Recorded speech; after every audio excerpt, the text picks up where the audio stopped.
النمر الوردي وصل للصحراء الكبرى في السهارة، ولما حب يلاقي الكنز بسرعة راح مدينة يختار جمل. الجمال الغالية كانت باين عليها العصبية. أول ما البياع فهم إن النمر ناوي يشتري، ابتسم ابتسامة كبيرة وعرفه على نجمة الصحراء، وقال إنه سرعته خرافية لدرجة إن تلفت الشرطة.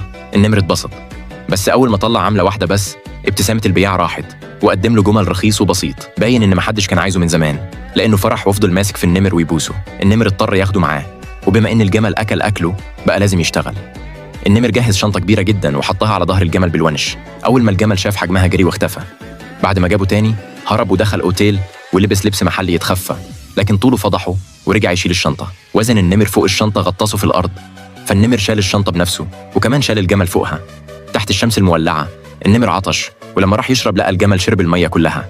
اتعصب وجاب أداة يهدده بيها، بس الجمل كان أسرع وهرب. وهو بيدور وراه لقى واحة، شرب وارتاح، لكنه لقى الجمل مستخبي، فطار عقله وجرى وراه تاني. بص على الخريطة ولقى الكنز قريب، لف ودور لحد ما اكتشف إنه تحت مكان الجمل. زقه وبدأ يحفر، لقى الكنز لكن صخرة ضخمة قافلة المدخل. استخدم الجمل يشدها، لكنه أول ما وقف رجعت الصخرة مكانها.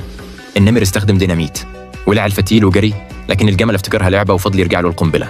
بعد كذا محاولة الانفجار حصل جوه خيمة وخلى الاتنين متفحمين. النمر ربط الجمل بعيد وشغل زر التفجير، فالصخرة اتكسرت والمدخل فتح. النمر دخل المغارة ومخدش باله إنها ملعونة.